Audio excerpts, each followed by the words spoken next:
ఒక powerful action drama kind of movies పిచ్చెక్కించాలి అంటే ప్రొటాగనిస్ట్ కొట్టే కొట్టుడికి మొత్తం వార్ వన్ సైడ్ అయిపోయింది అనే ఫీలింగ్ రాకూడదు. ఇంకొక వైపు యాంటోగనిస్ట్ కూడా అంతే పీక్ పవర్ఫుల్గా ఉండాలి. ఇద్దరి మధ్య ఫేస్ ఆఫ్ అంతే స్ట్రాంగ్గా ఉండాలి. మరీ ముఖ్యంగా యాంటోగనిస్ట్ క్యారెక్టర్ రైటింగ్ అండ్ ఆ రోల్ ప్లే చేస్తున్న యాక్టర్ పర్ఫార్మెన్స్ కూడా అంతే పీక్ లెవెల్లో ఉండాలి. ఇప్పుడు విషయం ఏంటంటే అలాంటి మర్చిపోలేని మెమరబుల్ యాంటోగనిస్ట్ రోల్స్ గురించి ఈ వీడియోలో మనం మాట్లాడుకోబోతున్నాం. మా బాధ్యత ప్రకారం మేము ఇలాంటి మంచి కాంటెంట్తో మళ్ళీ మీ ముందుకు వచ్చేసాం కాబట్టి మీరు తప్పకుండా ఈ వీడియోని లైక్ చేసి మీ ఫేవరెట్ యాంటోగనిస్ట్ క్యారెక్టర్ ఎవరో కామెంట్స్లో మెన్షన్ చేసి మర్చిపోకుండా మన ఛానల్ని సబ్స్క్రైబ్ చేసుకుంటారని కోరుకుంటున్నాం. అండ్ ఆల్సో ఇప్పటి వరకు మమ్మల్ని సపోర్ట్ చేస్తున్న ప్రతి ఒక్క సబ్స్క్రైబర్ అండ్ ఫాలోవర్కి థ్యాంక్ యూ వెరీ మచ్. మరి ఇంకా ఆలస్యం చేయకుండా మ్యాటర్లోకి వెళ్ళిపోదామా? Hi, hello, namaste and welcome to news 3 people. Number 1, Obul Reddy from Okkadu. ఇప్పుడంటే Obul Reddy is a true lover man అని సోషల్ మీడియాలో గోల చేస్తున్నారు. కానీ ఒక టైంలో ఓబుల్ రెడ్డి రోల్లో ప్రకాష్ రాజ్ గారి పర్ఫార్మెన్స్ చూసిన జనం ఏంట్రా బాబు వీడు మరి ఎంత దారుణంగా ఉన్నాడు అని అనుకునేవారు. ఈ రోల్ విషయంలో హైలైట్ ఏంటంటే హీరోయిన్ కోసం ఒక విగ్రహం తయారు చేయించి అభిషేకం చేస్తాడు. బురదలో పడిపోతే హీరోయిన్ మళ్ళీ దొరికేంత వరకు స్నానం చేయకుండా అదే బురదతో ఉంటాడు. రావణాసురుణ్ణి తీసుకొచ్చి ట్రూ లవర్ అనే ఎలిమెంట్స్ని యాడ్ చేస్తే ఎలా ఉంటుందో అలా ఉంటుంది ఓబుల్ రెడ్డి క్యారెక్టర్. అందుకే ఆ ప్రేమని దక్కించుకోవడానికి అంత వైలెన్స్ చేస్తాడు. ఇందులో హైలైట్ ఏంటంటే ఆ రోల్లో ప్రకాష్ రాజ్ గారి పర్ఫార్మెన్స్ అసలు ఆ రోల్లో కనిపించదు, కానీ ఒక చిన్న కామిక్ యాంగిల్ కూడా ఉంటుంది. ఒకవైపు వైలెంట్గా ఉంటూనే ఆ చిన్న కామిక్ యాంగిల్ని బయట పెట్టాలి. ఇది మాత్రం ప్రకాష్ రాజ్ గారు భలే క్యారీ చేశారు. నిజంగా ప్రకాష్ రాజ్ గారు కాకుండా ఇంకెవరైనా ఈ రోల్ అంతలా క్యారీ చేయలేరేమో అని నా ఫీలింగ్.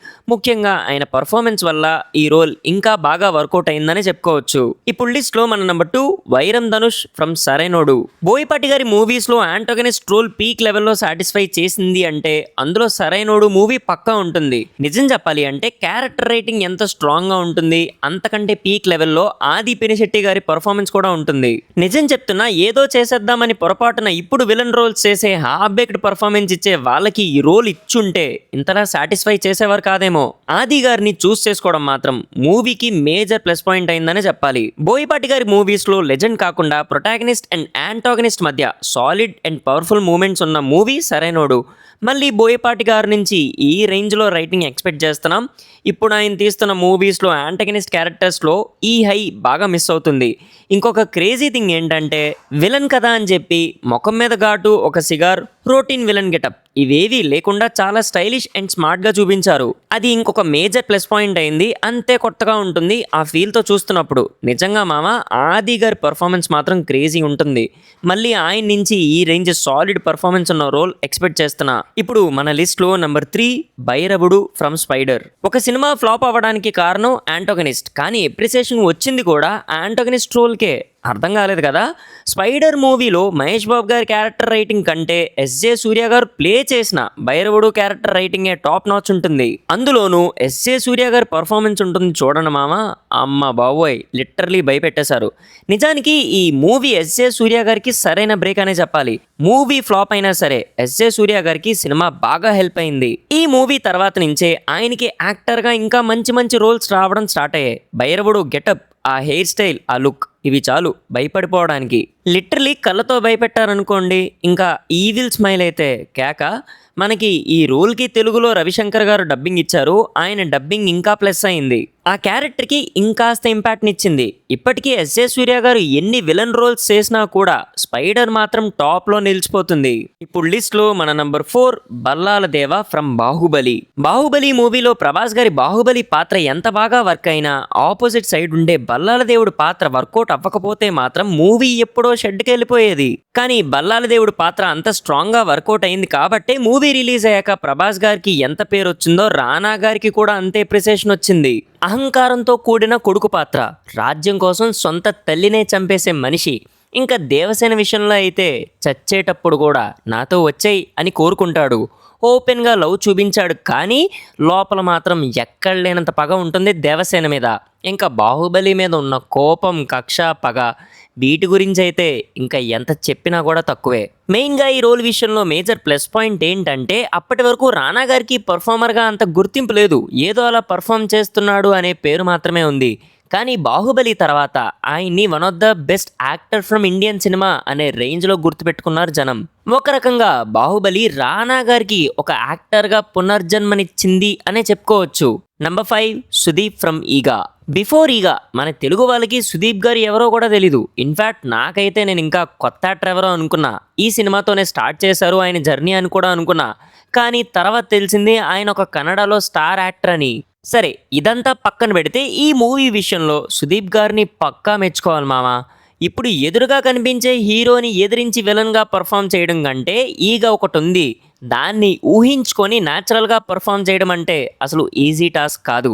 బట్ సుదీప్ గారు మాత్రం నిజంగానే ఏదో ఈగ వల్ల ఇబ్బంది పడుతున్నా అనేలా సాలిడ్ పర్ఫార్మెన్స్ ఇచ్చారు. ఈగ తర్వాత సుదీప్ గారివి చాలా మూవీస్ చూశాను, కానీ ఈగ ఏ రేంజ్లో గుర్తుండిపోయింది అంటే సుదీప్ అంటే ఈగ, ఈగ అంటే సుదీప్ అనేలా గుర్తుండిపోయింది నాకు. ఇన్ఫ్యాక్ట్ తెలుగు స్టేట్స్లో సుదీప్ గారి ఫేస్ చూపిస్తే ఈగ మూవీలో విలన్ కదా అని మాత్రమే అంటారు. ఇప్పుడు లిస్ట్లో మన number 6 Basireddy from Aravinda Sametha Veera Raghava. Maybe ఇప్పుడందరికీ doubt రావచ్చు, విలన్ గా జగపతి బాబు గారి బెస్ట్ పర్ఫార్మెన్స్ ఇచ్చిన మూవీస్ ఇంకా చాలానే ఉన్నాయి, బట్ వై బసిరెడ్డి అని. ఎందుకంటే ఆ రోల్స్ అన్నిటితో కంపేర్ చేస్తే బసిరెడ్డి ఈజ్ సమ్వాట్ డిఫరెంట్. చావు దాకా వెళ్ళిన వాడు ఇంకా పగ చల్లారక శత్రువుని చంపడానికి అదే పగతో రగిలిపోతూ ఉంటాడు. అడ్డు వస్తున్నాడని కన్న కొడుకునే చంపుకున్న క్రూరమైన వ్యక్తి బసిరెడ్డి.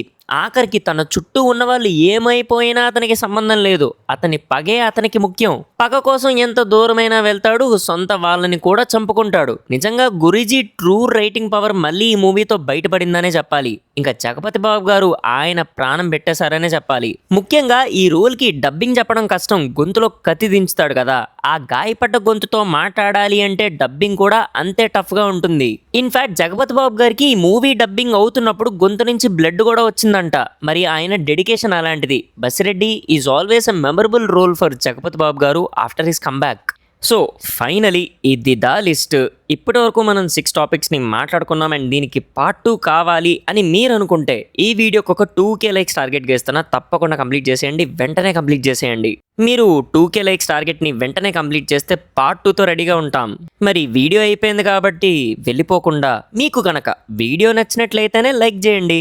అండ్ ఆల్సో మీకు వీడియోలో కాంటెంట్ ఇంకా బాగా నచ్చి ఏదైనా ఒక విలన్ క్యారెక్టర్తో బాగా కనెక్ట్ అయ్యారు అనుకుంటే ఆ విలన్ క్యారెక్టర్ ఏంటో తప్పకుండా కామెంట్స్లో చెప్పండి. అండ్ ఆల్సో ఇంకా మన ఛానల్ని కనుక పొరపాటున సబ్స్క్రైబ్ చేసుకోవడం మర్చిపోతే ఇప్పుడు సబ్స్క్రైబ్ చేసేయండి. అండ్ ఆల్సో ఈ వీడియో మీకు బాగా నచ్చి మీ ఫ్రెండ్స్ అండ్ ఫ్యామిలీలో ఎవరితోనైనా షేర్ చేస్తే బాగుంటుంది అని అనుకుంటే వాళ్ళతో తప్పకుండా ఈ వీడియో లింక్ని షేర్ చేయండి. అండ్ ఎప్పటి నుంచో మన కాంటెంట్ని ఫాలో అవుతూ మన ఛానల్ని సబ్స్క్రైబ్ చేసుకొని చాలా సపోర్ట్ చేస్తున్న ప్రతి ఒక్కరికి థ్యాంక్ యూ వెరీ మచ్. మళ్ళీ ఇంకో కొత్త వీడియోతో మళ్ళీ మీ ముందుంటా. Until then take care and bye by.